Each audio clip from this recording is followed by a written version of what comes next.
I won't forget. That's why we weren't surprised when the commissioner asked us up to the conference room for a bit of a talk. He'd talked to us plenty, we knew that. It didn't help any to know what was ahead of us.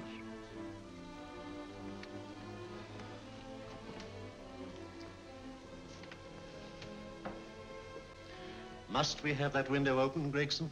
Oh, shut it if you want to. Chief will be in enough of a temper without having a ruddy blast down the back of his neck.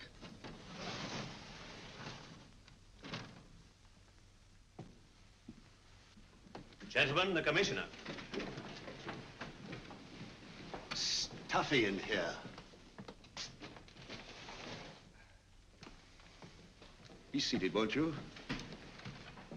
Gentlemen, if you wish to know what able men you are, read any of the works of popular fiction that glamorize your achievements, but don't, I beg of you, read the daily papers. They might give you an inferiority complex. I hate to mention it, but we're confronted with a series of the most atrocious murders since Jack the Ripper. And in the meantime, the CID might as well be playing at shove halfpenny for all the good we've accomplished. Now look. Here, here, and here. Each of these red flags scattered through the city stands for a woman brutally murdered, a woman's terror, a woman's death agony. These are no ordinary crimes. These are the works of a fiend who kills first and mutilates afterwards. A ghoul who hacks off a part of his victim body and carries it away with him, a loathsome souvenir of his butchery. 3 women murdered so far, and you haven't turned in one clue. You haven't given me one lead. Here you sit and wait for news of a 4th victim, with your arms folded.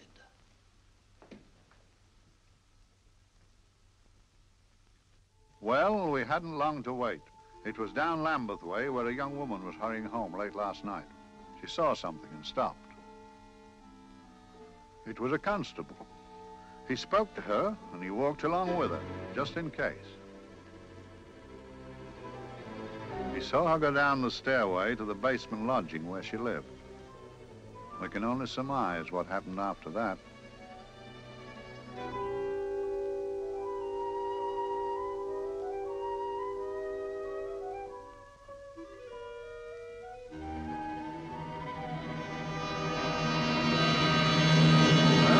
My pride in my pocket and went to see the man who'd so often helped out Inspector Lestrade and myself in the past, Mr. Sherlock Holmes.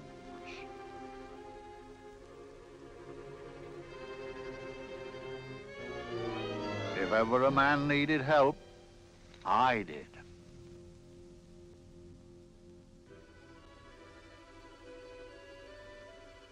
This makes 4, Inspector. 4 defenseless women here in the heart of London. And everyone with the right forefinger hacked off. Not hacked, Inspector Gregson. Cleanly, expertly severed. The work of a skilled surgeon. That's our only clue. Much about the age of my sister's girl. Is there no way of stopping this, Mr. Holmes? Yes. There's a way, somehow. The fiend that did this. I promise. I promise. We've nothing to go on. That's the rotten part of it. We can't get far without knowing the motive. Well, at least we know what the motives were not. It wasn't robbery, nor passion, thanks be, nor yet vengeance. Because they all came of totally unrelated families. Steady, Inspector, steady. Sorry, Mr. Holmes. I don't turn a hair when it's a bloke that can look after himself. A little slip of a thing like that. Yes, it's horrible. Come on, let's get a drink.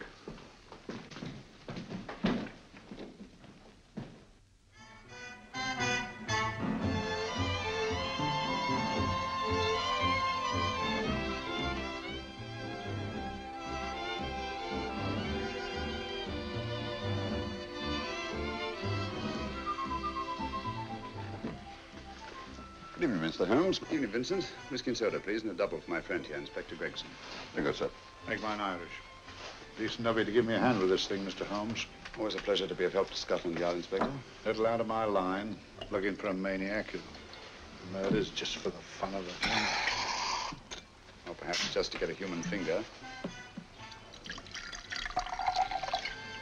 In all 4 cases, the murderer risked capture by stopping to secure a finger. Wonder what for? Who knows? He's just a madman. Perhaps there's method in his madness. If we could just trace those missing fingers. If we could just drain the English Channel, we might find a penny. Huh? Oh, thank you. You may keep those, Mr. Holmes. Thank you.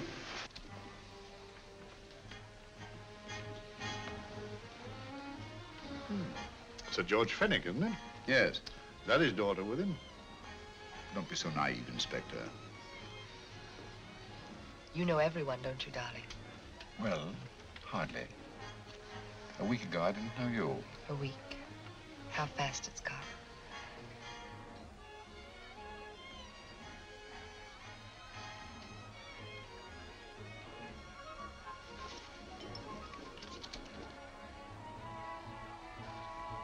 I collect these things.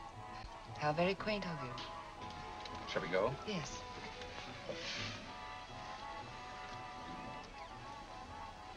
What are you looking at, Mr. Holmes? Looking at a very handsome woman. Not for want of the purple, but giving an excellent imitation. Would you like to come to my flat for a nightcap? Lovely idea. Yes, isn't it?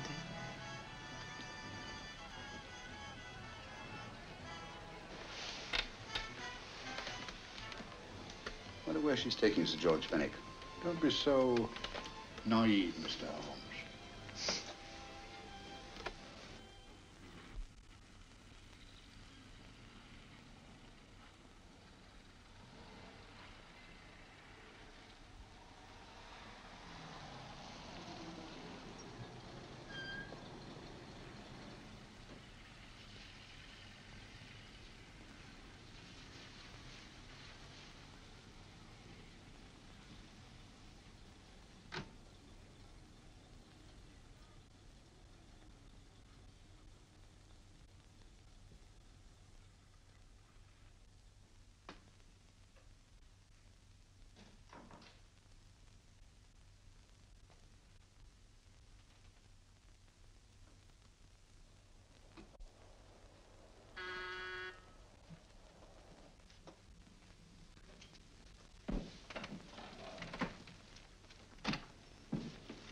Good evening, Mum. Hello, Grandon. Any messages? No, Mum.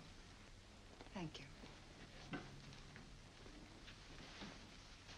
Drinks, Grandon. One of your nice surprises. Yes, Mum.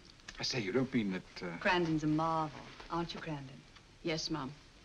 You wouldn't believe the things she can do. Ah, charming place. Delightful.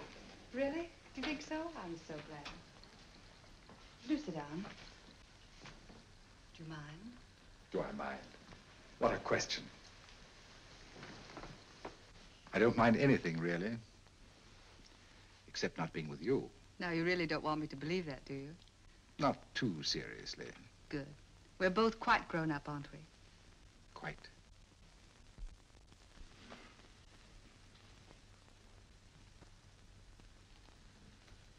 You're a treasure, Grandon.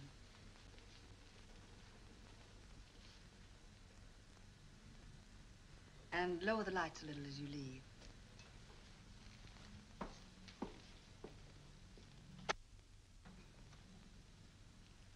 I prefer a more flattering light.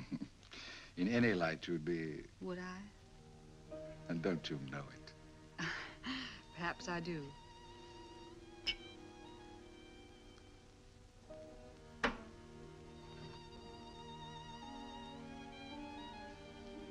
Oh, that priceless woman.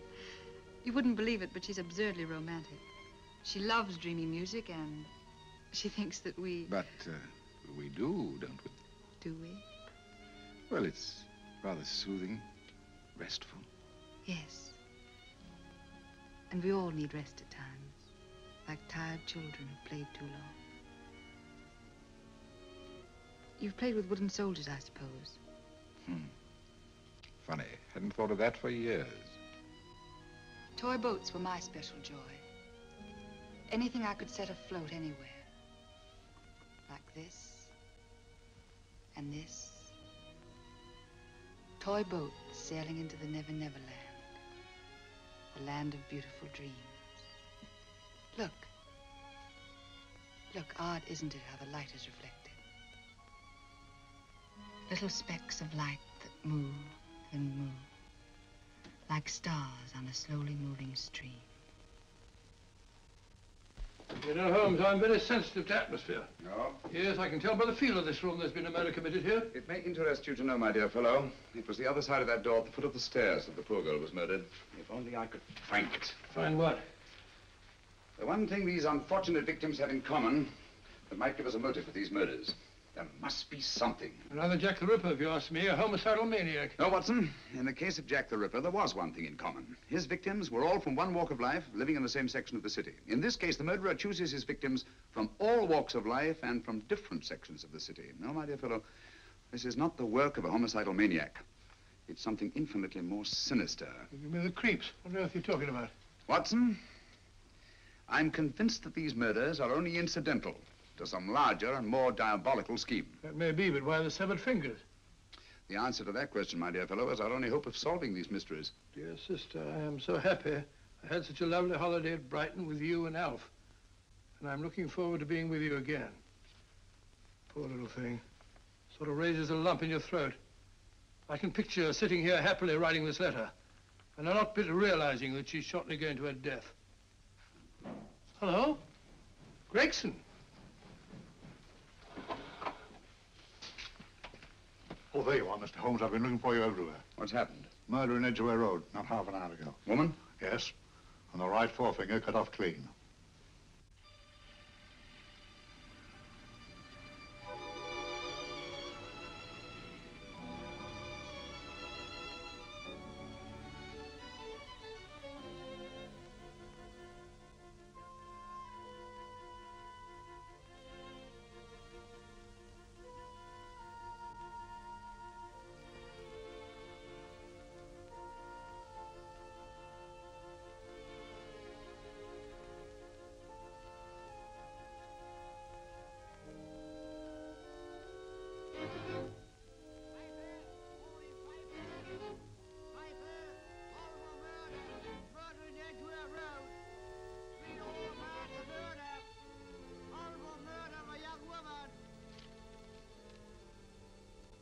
Piper!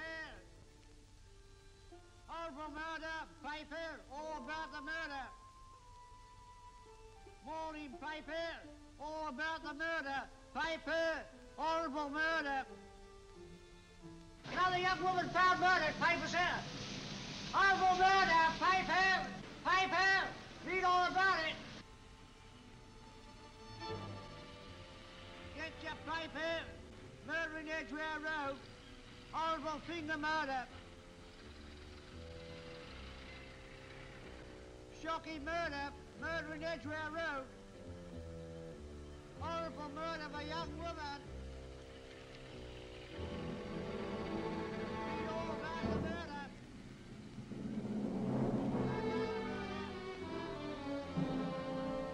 Only fancy, Mum. There's been another of those horrible murders. Dear, dear, how shocking. Yes, Mum. I really don't feel quite safe here myself. Oh, dear.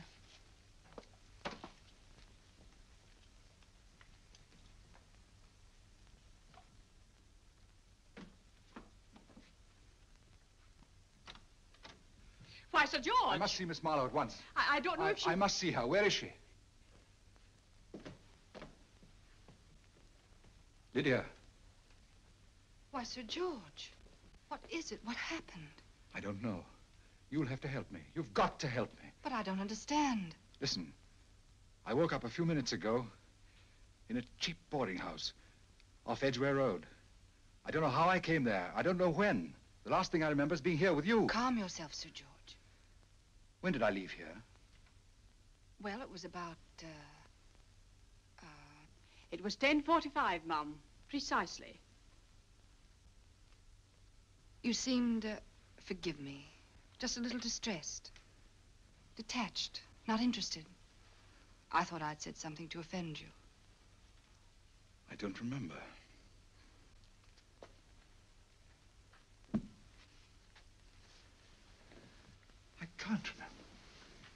Tell me, has this happened to you before?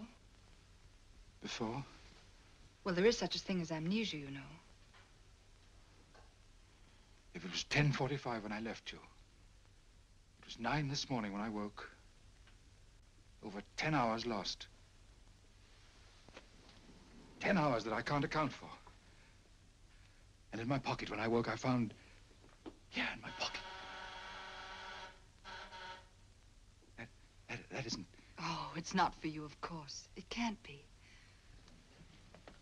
Excuse me, Mum, but there's a man asking to see the gentleman. Send him away. Yes, Mum. No, please. I'll see him.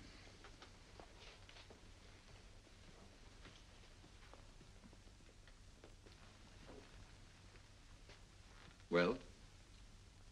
Delightful room. Not much like the place you woke up in this morning. You followed me here? Yes. Are you a detective? Oh, no. Quite the contrary. Don't be afraid, Sir George. You know my name? Oh, yes. A very old and highly honored name. And being the bearer of such a name, and also a very wealthy man, I thought you might care to possess yourself of this trifle. Rather than let it fall into the hands of the police. It is yours, if I'm not mistaken. The initials, GF. Where did you get this? It came out of your pocket. I saw it fall, but you never noticed. You were very busy, bending over something with a knife. Then you put something in your pocket.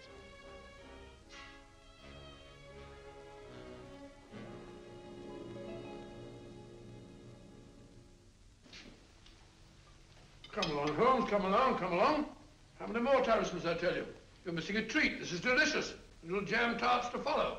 Aren't you tempted? You and your flesh pots. They tell me that the fish is good for the brains. Brains, I haven't any. You realize that a whole day and a night have gone by since that bestial affair in Edgware Road? I'm as much in the dark as ever.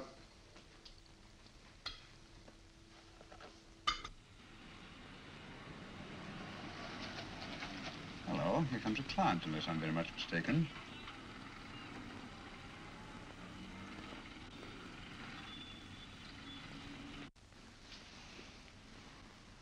Well, attractive. Very attractive.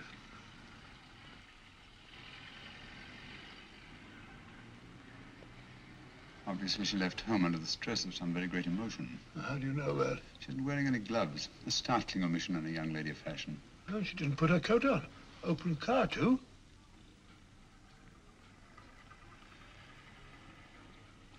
Furthermore, there's something in that bag she wants to show me. What makes you say that? The bag doesn't match her dress, indicating it was picked for size rather than style, to accommodate some bulky object. You amaze me, Holmes. What do you mention, my dear fellow?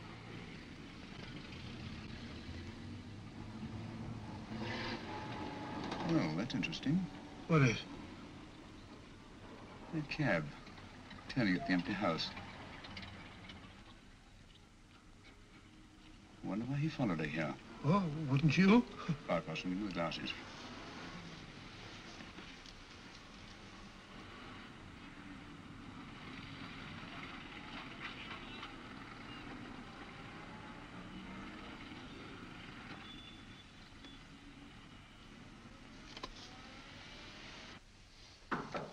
Well, we shall soon know. Yes, Mrs. Hudson? It's a young lady, sir. Most urgent. Ask her to come in. Go right in, miss. Mr. Holmes? Yes, this is my friend, Dr. Watson. How do you do? How do you do?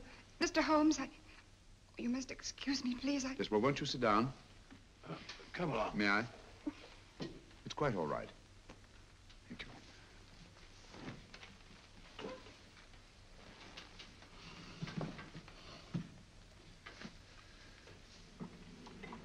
Now, try to control yourself, Miss Fenwick. You're with friends. You know my name? No magic, I assure you. I've often seen your picture. You're the daughter of Sir George Fenwick, aren't you? Yes. It's about my father that I... What about your father, Miss Fenwick? Oh, I don't know what to do. He's always been the nicest, dearest person. Only since Mother died. Yes, but we know. So I didn't think anything of it when he was away all night before last. But he didn't come home until yesterday at tea time. Didn't come in for dinner at all. Just paced up and down in the library hour after hour. I begged him to let me in, but he wouldn't. Steady, steady. Now take your time. I couldn't sleep a wink last night. Then I started hearing things. Hearing things? What sort of things? I heard someone in the garden underneath my window. Then I saw a figure moving down the garden path. And I recognized my father. Stealing through his own garden like a thief.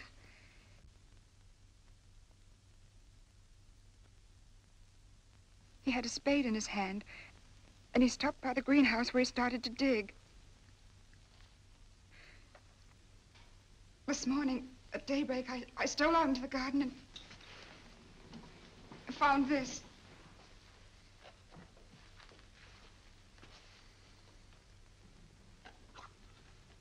A finger. A human finger. Ring up Scotland Yard, will you, Watson? Ask them to get hold of Inspector Gregson and tell him to meet us at once at George Fenwick's house, Kingston. Operator, get the Scotland Yard quick. Where's my father, Norris? He's still in the library, miss. Thank you. We'll see him right away. Will you come with me, please? Thank you. I got your message, Mr. Holmes. Yes, indeed. Dad, may I come in? Dad. That's funny. He doesn't answer. You mind? Please do. Thank you. Watson, quick. Oh, Come along, no, my dear. no, no. Take charge, Miss Fenwick, please. Sorry, sir. Now, miss, please. Please come along with me.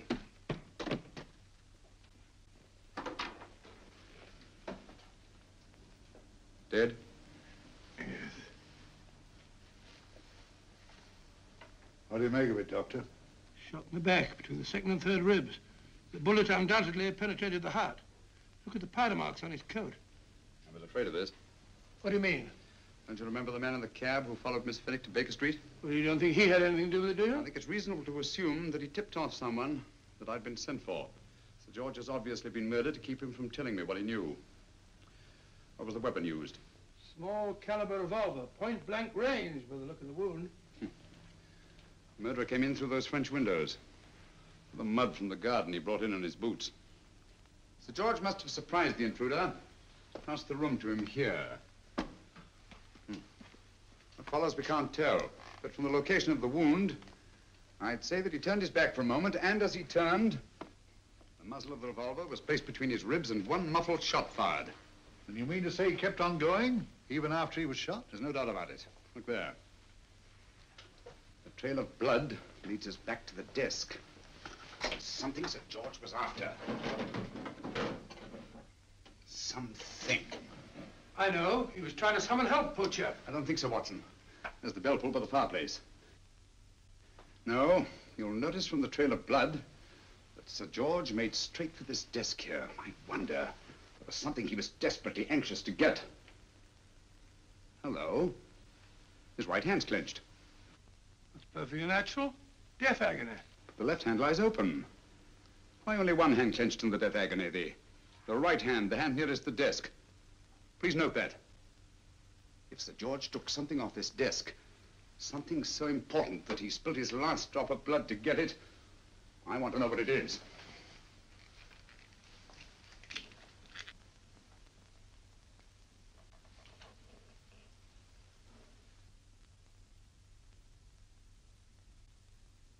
It's nothing but an ordinary match folder. Where does that lead us? I imagine to something very important, Gregson. This match folder's from Pembroke House. Why shouldn't it be? He was there, you know. We saw him yesterday. Yes, but the effort he made after he was shot to get hold of this match folder. It's just possible he wanted someone to remember Pembroke House. You may have wished to recall it to someone who saw him there. Someone who, like ourselves, saw him with a woman.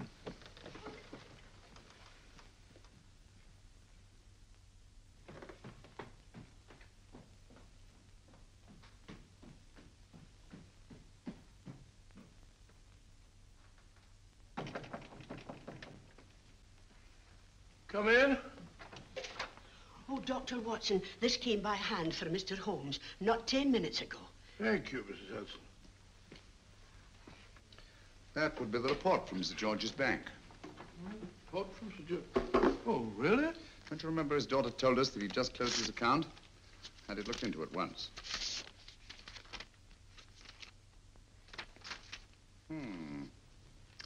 He drew out his entire balance in cash, nearly £10,000, yesterday, just after that young woman was murdered. What does that suggest you, Watson? But he paid it out to someone. Precisely. I smell the faint, sweet odor of blackmail. You don't think he paid it out to someone who saw him murder the McLean woman? Sir George never murdered anyone. But he did have that woman's finger, and he empty did have and pay out a lot of cash. That's the terrifying part about blackmail, Watson. The victim is afraid to fight the accusation, no matter how false. Once the accusation is made, his name is smeared, and sometimes his life is ruined. Well, Sir George didn't commit these murders. What fiend did? I rather think they're not the work of any one man. Oh, come, Holmes. You don't expect me to believe there's a whole organization going about killing people and chopping off their fingers? No, it's possible, quite possible. Well, whoever's behind all this thing must be out of his mind. On the contrary, my dear fellow, if my assumptions are correct, this little scheme has behind it the most brilliant and ruthless intellect the world has ever known. You don't mean Professor Moriarty? I do. Oh, steady, Holmes. You've got him on the brain. This is the third time in as many months you've suspected him of unsolved crimes. He's dead, you know. Is he? Is he? You know he is. He was hanged in Montevideo, well, over a year ago. I know that someone was hanged in Montevideo under that name. But I'll stake my reputation that Moriarty is alive and here, now in London. Hello? Yes, Dr. Watson, wait a minute. You me? Oh, yes? This is Dr. Watson speaking. No, I'm afraid I've retired. I don't practice anymore. What? Oh, that's a different thing. An emergency case. Well, just a minute.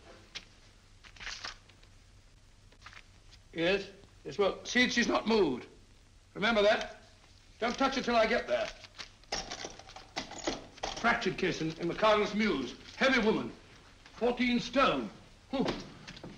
Look at dust. 14 stone. Just the sort of person who would hoist herself up on a stool to feed the canary. There ought to be a law against fat people keeping little dicky birds. Well, so long, old man. I shan't be very long. Haven't used that bag since I brought little Amelia. What's her name in the world? She grew up to be a very unattractive child. Well, who wouldn't with a name like Amelia? Oh, Amelia. Amelia.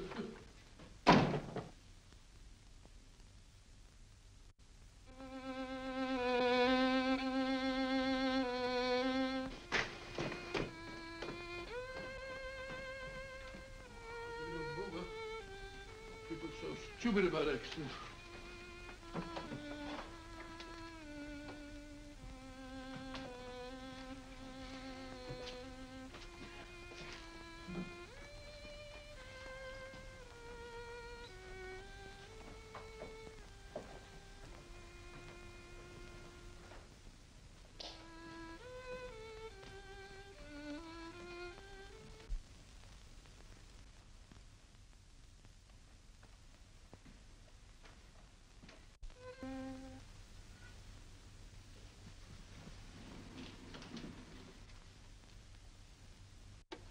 Oh, Professor Moriarty. Not that I wish to appear inquisitive, but to what am I indebted for the pleasure of this visit? Scotland Yard will be interested. It's very convenient for me to have Scotland Yard think that I'm still dead in Montevideo. I never dreamed of fooling you. Thank you. The thought occurs to me, Mr. Holmes, that there are some advantages in living within the law. You're very comfortably fixed here, aren't you? As I get on in life, the little comforts appeal to me more and more. Oh, I beg your pardon. Won't you sit down? Thank you.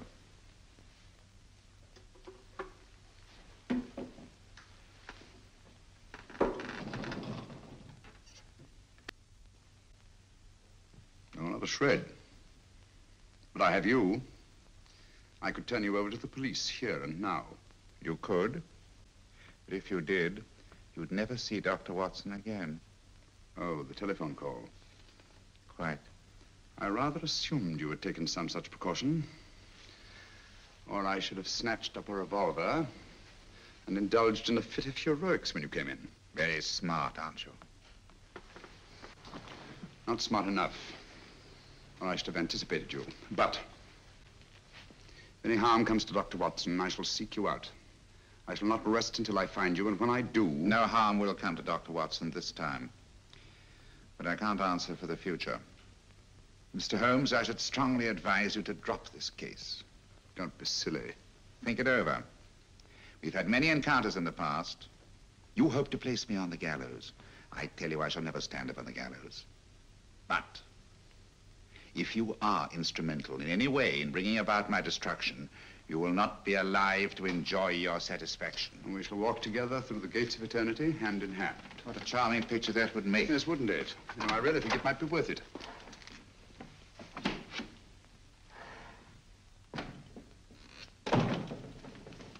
Shoelaces, Governor? Tuppence a pair. And strong enough to hang yourself. How many more times must I tell you I don't want your filthy shoelaces or your company? Shoelaces, Governor? Blasted impertinence. Run along, my good man, or I'll give you in charge. Shoelaces, Governor? Shoelaces, Governor? Help a poor bloke. What's only got one arm? Any luck with Mr. Holmes? You can read his obituary in tomorrow's papers.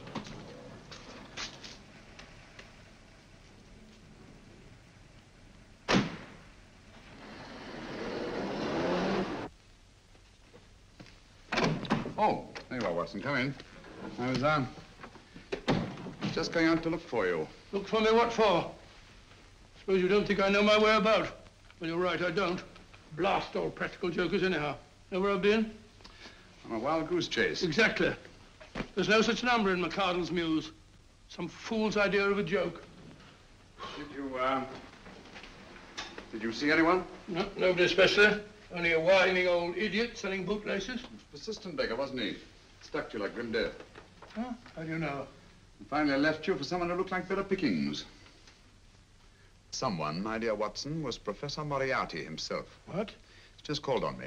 Moriarty here and you let him go? But you must be out of your mind. Why? Well, he bluffed me into believing that he was holding a friend of mine as hostage. Friend of yours who? Oh, nobody very important, just a fat, lazy fellow. Medical man, I believe. Medical man? Do I know him? Yes, I think you do. A fellow by the name of Watson. Watson, never heard. Who, me? I'm afraid so, old fellow. Your street hawker's job was to do away with you in a certain contingency. And you let Moriarty go? Because of me? I had no choice. I can't afford to lose you, old fellow. Well, it's very decent of the old chap, I must say, but... well, I wish you'd nabbed him. We shall, never fear. I know the motive for the finger murders. All I have to find out now is the method used with the blackmail victims. Method? Yes. How does Moriarty get them to the scene of the crime? How does he plant those severed fingers on them? And how does he scare them into believing that they may have committed those atrocious murders themselves? Curious.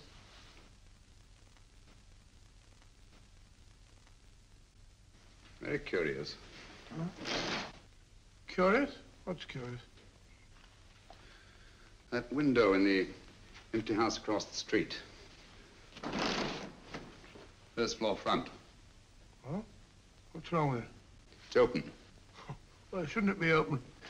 Well, it wasn't open half an hour ago. I'll stake my life on that. Well, that's not our business. Let it stay open. I wonder if you'd go over, old fellow, and see what's the matter. Oh, trespassing. Against the law. Very well, I'll go myself. Oh, well, if you're going to put it like that, ridiculous waste of time. Going about shutting windows at this hour of the night. Here, you better take this torch. Well, take what? Dignified job for a doctor. Dr. Watson, the torchbearer. And what do you propose to do? Sit in a comfortable chair, I suppose, and read a good book? That's a very good idea. Yes, a very good idea. While I play night watchman, you have a nice read. Mm-hmm. Good night. Have a good time. Have a good time. What do you mean, have a good...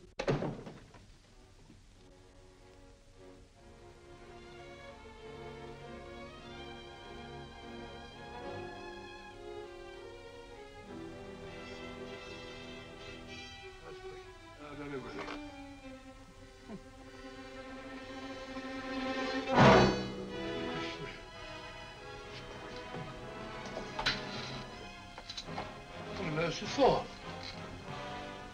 Oh, umbrella stand. Pretty little thing to keep about the house. Must have been a pet.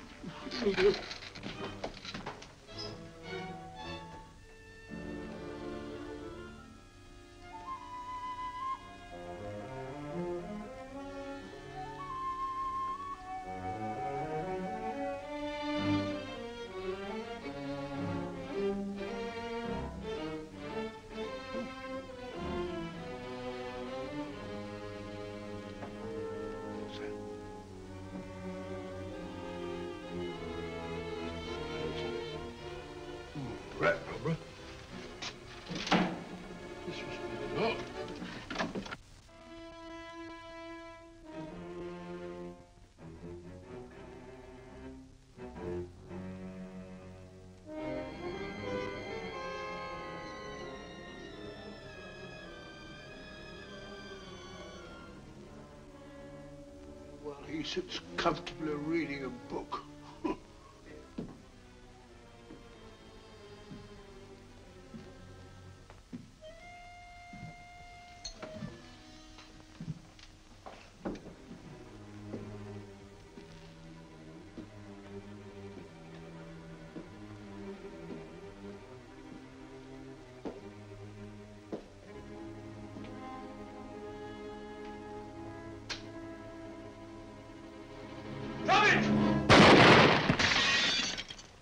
He killed Holmes! He killed Sherlock!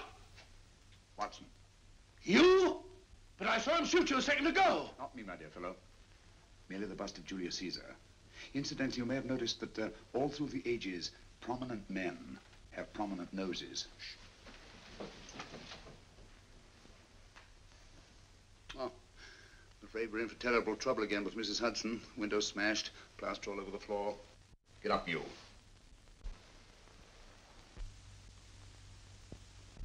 Corporal Williams, Middlesex Regiment. Discharged from the army as physically unfit. Huh. Papers seem in order.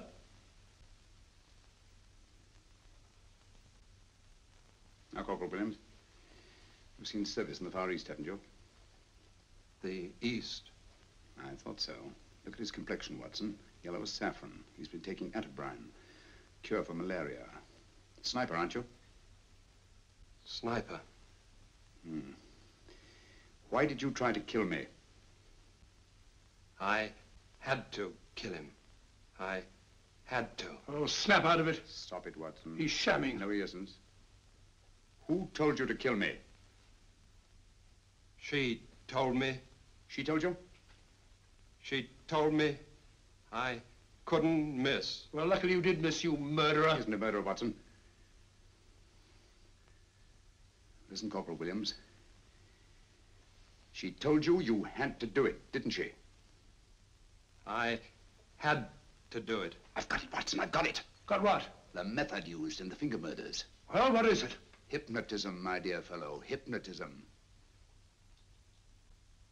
And it wasn't against his nature, that's the devilish part of it. They picked a man for their purpose whose job was sniping. Who are they? Professor Moriarty and his finger murderers.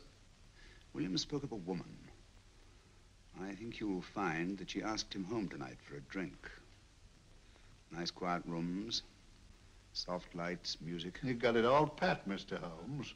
What's the lady look like? Oh, up 30, nice figure, blonde, lustrous eyes. Oh, really? Got a phone number? Oh, so? Williams will give us her address. Look after him, Gregson. Don't let anyone come near him. He's our key witness in the finger murders. Well, I hope you're guessing right, Mr. Holmes. Get up, Williams. Now, go with Inspector Gregson anywhere he tells you. Come on. Yeah. Ring me as soon as he comes to himself, will you? I will. Good night, gentlemen. Good night. Well, if you believe that fellow Williams was hypnotized, I suppose you think Sir George Fenwick was hypnotized too. Yes, I'm quite sure of it. Have a cup of tea? Thanks, old boy. Nothing to eat. Well, why didn't these people make Sir George do the murder himself? Because they didn't want to get him hanged. They wanted to blackmail him. Well, who do you think the actual murderer is? One of Moriarty's gang. A diabolically simple technique.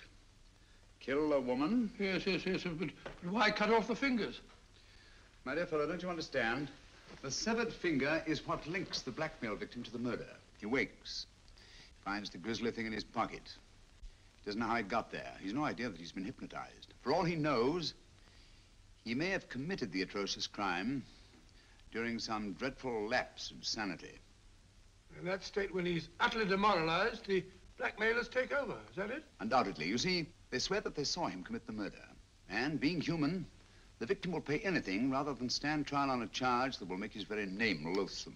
Oh, it all fits in if you believe in hypnotism. The only possible explanation. You think the hypnotist is that woman with the blonde hair, the lustrous eyes, the woman you invented? I didn't invent her. I saw her. What on earth are you talking about? That woman, my dear Watson, was with Sir George when he left Pembroke House. I saw her there. I shall see her again, and Williams will lead me to her. That's why it's so important to keep him safe. He will identify her.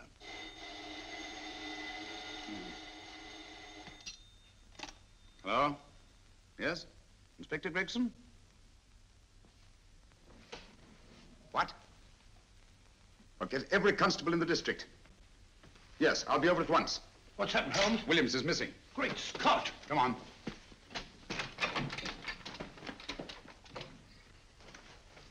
Lorry crashed into Gregson's car. During the confusion, Williams disappeared.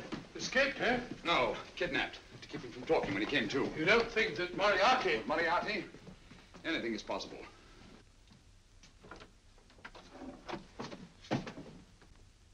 Williams! Dead. You see, anything is possible.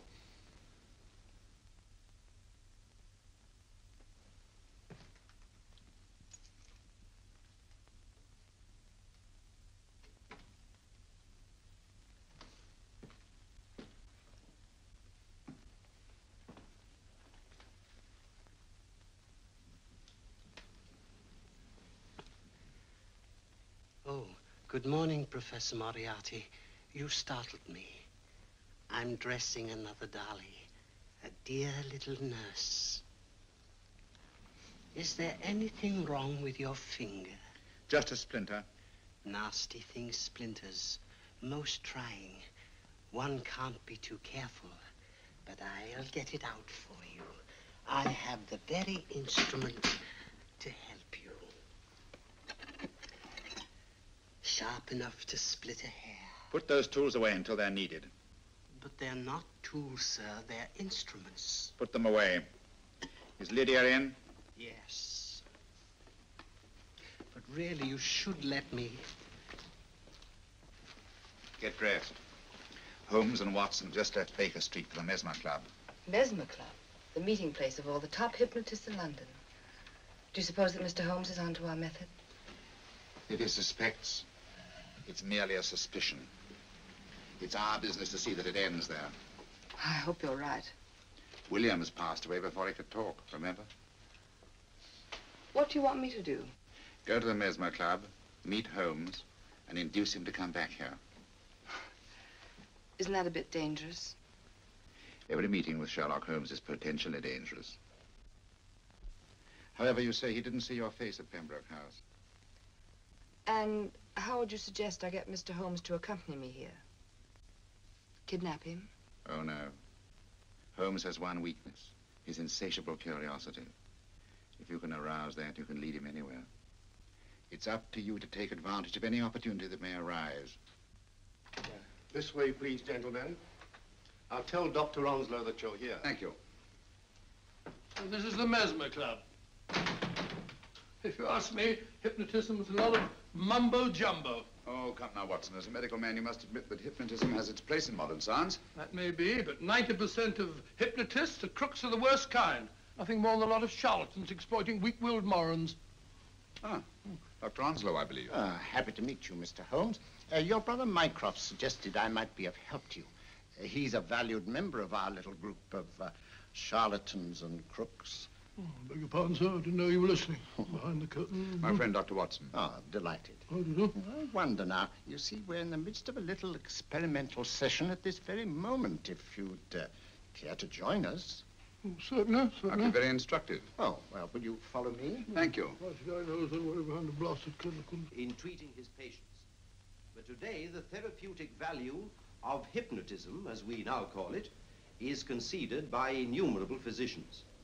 Especially is it of value in surgical cases where the administration of local or of general anesthetic is inadvisable. Inadvisable poppycock. Oh, sorry.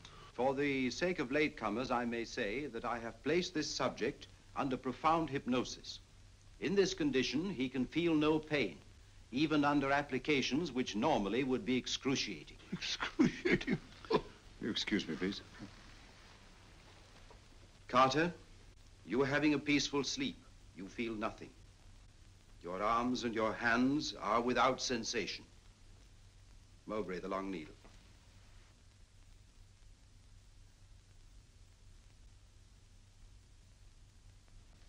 Carter, give me your right hand.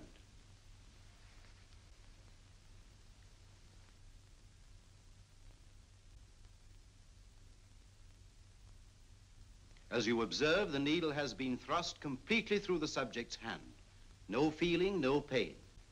This lack of feeling is the one infallible test of profound hypnosis. Nonsense. Fellow's full of drugs. Oh, isn't he? Definitely not, Doctor. Wake up, Carter, wake up. You feel well and rested, remember. No pain anywhere. Wake up, wake up. I say, when are you going to begin? All through, Carter. Stand up. This way, sir. And, are these all the people that come here? Oh, no, no, no. Others keep dropping in all the time. I suppose it's all right for those who believe in it, but of course, I'm a professional man myself. Then you don't believe in hypnotism, Dr. Watson? I don't deny that there are certain types of hysterical, feeble-minded people who go on if you point your finger at them. But anyone with an ounce of character... How right you are. You see right through our little artifices, don't you, Doctor? Right through, my dear sir. Right through. Quite so. But with the feeble-minded, as you say... excuse us, Mr. Holmes. Certainly. Step over here, won't you? Certainly, sir. Anything to oblige. Let me show you how easily we charlatans take advantage of them. Now, sit down, Doctor. Now, we set a thing like this in motion. It's wonderful, the attraction on the feeble-minded, of course. The continuous motion, if they just let themselves follow it. Of course, you could stare at it till doomsday, Dr. Watson, with no effect at all. Still, it might make you a little drowsy, like the white ribbon of road at night when you're driving. The rhythm is smooth, unbroken, and the road goes on and on, round and round, always the same, winding and winding. And you're drowsy, you're tired. Let the road come into you, as it were. The long road, the smooth road, the road to sleep. Sleep.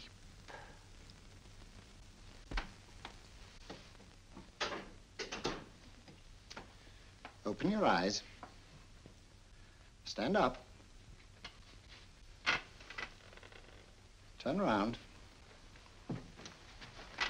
And now, Dr. Watson, you're on a holiday in Scotland. The country is amazingly beautiful. We're coming to a stream. It isn't deep. Better take your shoes and socks off.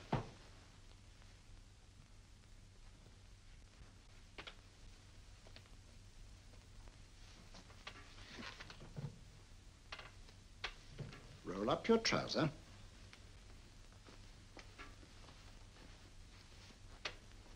That will do. The other leg is waterproof. Turn round. Mind the pedals.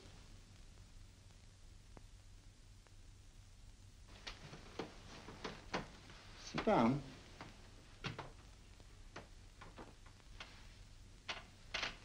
Wake up now.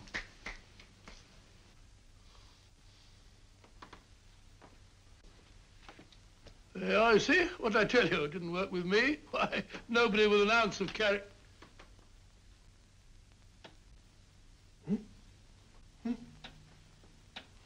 I think you'll need these.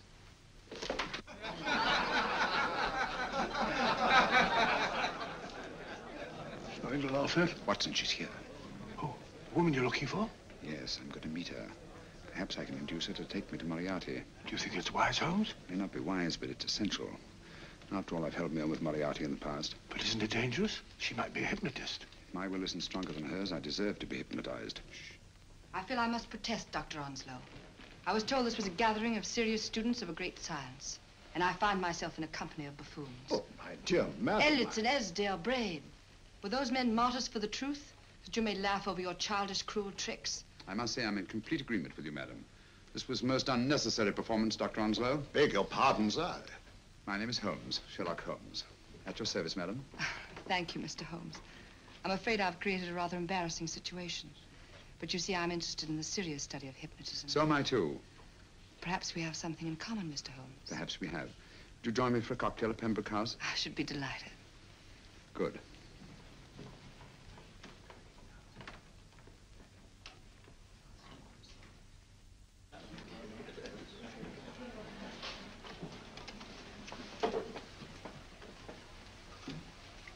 Thank you. I didn't know there was such a pleasant place in London. It was so nice of you to suggest our coming here. I thought a little pick-me-up would do us good. You mean you thought I looked... I like the way you look. Thank you. I suppose I did lose my head a little at the Mesmer Club. But you see, hypnotism is almost a religion with me. I know so well what it can do to help, heal. And I can't bear to see it used for trivial purposes. I know very little about it. That's why I went to the Mesmer Club. You see, I'm rather puzzled just now with the case that I'm working on. How fascinating. Tell me about it. It's the murder of Sir George Fenwick. Fenwick? Who's he? Quite a well-known figure. Odd now I come to think of it. The last time I saw Sir George was here at Pembroke House. Strange. Yes, isn't it? He was sitting, I believe he was sitting at this very table. Cigarette? Thanks. Do go on. There was a charming lady with him. He was lighting a cigarette.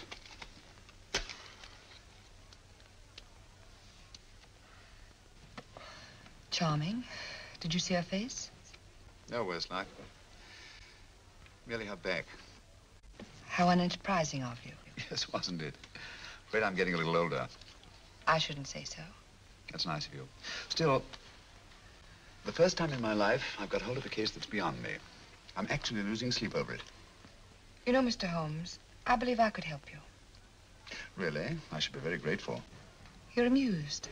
Oh, merely skeptical. How would you go about it? I've used hypnotism more than once in healing. Not for profit. I'm not a professional. But I do think I could help you. If you care to... I can't think of a pleasanter experience.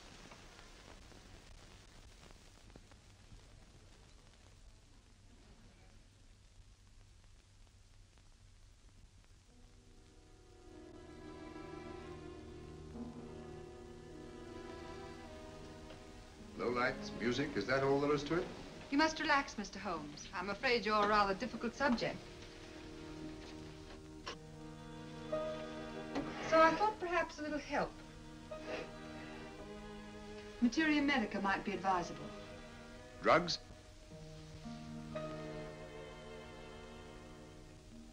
No, I'd rather not, if you don't mind. As a matter of fact, I'd rather not myself. But Schrenk-Notzing, he practiced in Munich, you know. Believed it the best means for difficult subjects. Do you mind? Well, as a matter of fact, I don't approve of sedatives. Just as you wish. We don't have to go on with this at all, you know. Wait a minute. Wait a minute. All right. I'll take a chance. It's really quite harmless. What is it? Cannabis japonica, an oriental soporific. You'll need water.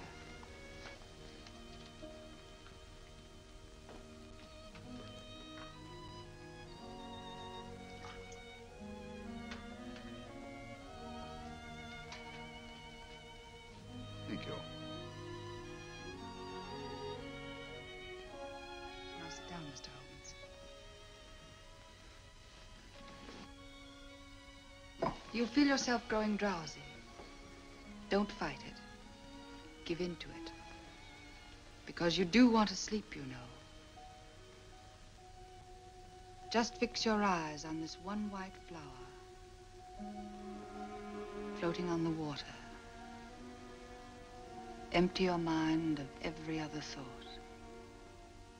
Follow the motion of the water. So smooth, not a ripple.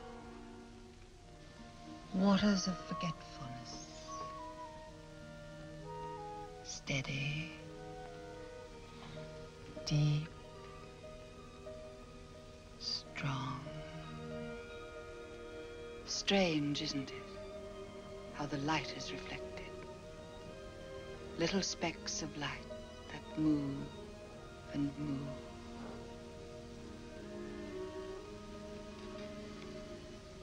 It's restful here. It's peaceful. It's friendly. And you're very close to finding what you're looking for. You'll find them soon now. The guilty ones. When you're rested, gentle waters closing over you. Steady, deep, strong. Drawing you down, down, down.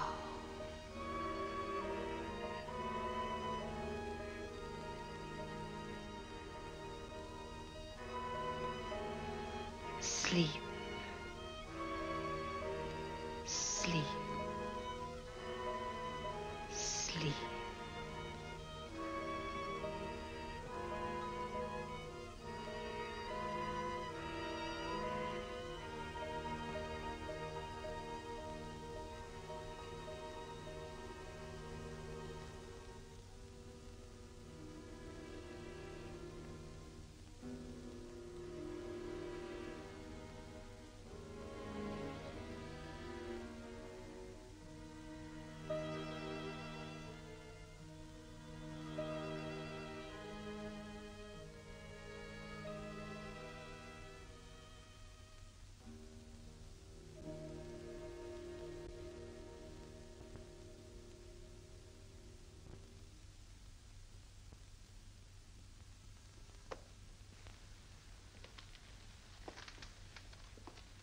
Here he is, Professor Moriarty. Stand up, Mr. Holmes.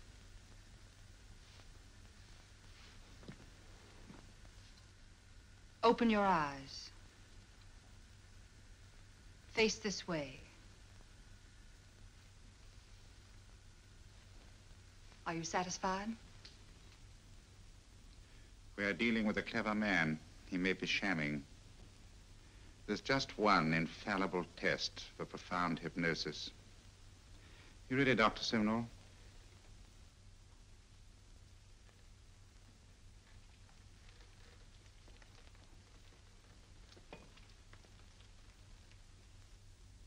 That will do, Doctor. He couldn't fake insensibility to the knife. I congratulate you, Lydia. Turn round, Mr. Holmes. Now walk to the desk.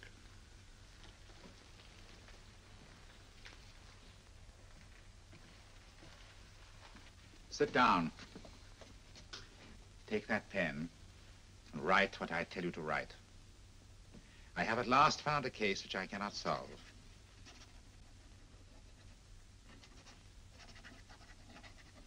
I have outlived my usefulness. Therefore, I have decided to end my life.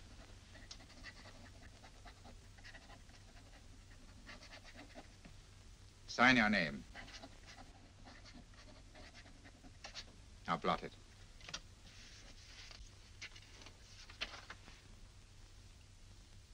Fold it up. And put it in your pocket. Come, Mr. Sherlock Holmes. Go out onto the terrace. But it won't look like suicide, sir. I'm sorry, but Mr. Holmes' injuries must all be self-inflicted. Let's walk a little, Mr. Holmes. It's so pleasant here in the garden. Just step up here onto the terrace. It's a nice, broad terrace. Now turn to the left and walk slowly to the end of the terrace.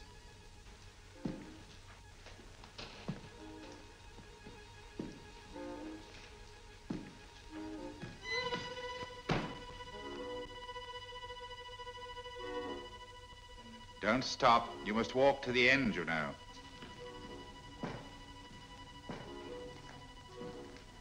The end leads to an open doorway. You can pass through it in perfect safety. In the room beyond the doorway, you'll find what you've been looking for. Must you drag this on? This is the moment I've been anticipating for a long time, my dear. Go on, Mr. Holmes.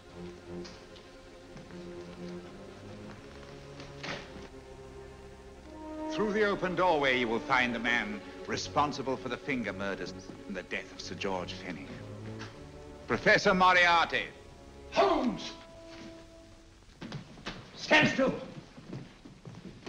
What a beautiful view, Watson. I'm quite enjoying it. No, you're not. You're hypnotized.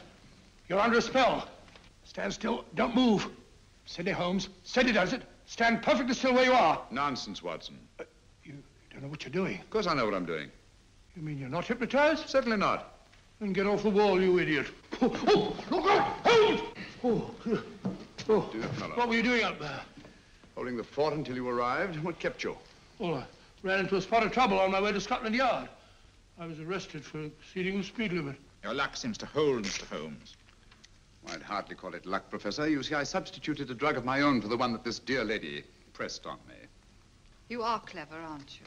A drug that, although it leaves the subject conscious, renders him quite insensitive to pain. That accounted for my lack of reaction to Dr. Simnel's knife. Well, Gregson, quite an impressive haul. Even Inspector Lestrade himself couldn't have done any better. Thanks, Mr. Holmes. Take him away. All right, put her in the van. I was right, Mr. Holmes.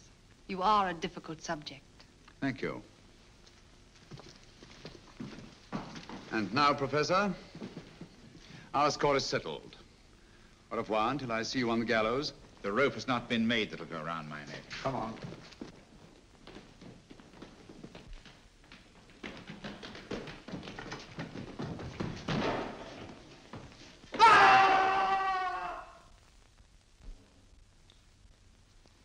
I'll take care of things, Mr. Holmes. Thank you, Inspector. Come on. An evil man, Holmes, but what a horrible death. Better than he deserved. What are you thinking of? I'm thinking of all the women who can come and go in safety in the streets of London tonight. The stars keep watch in the heavens. And in our own little way, we too, old friend, are privileged to watch over our city.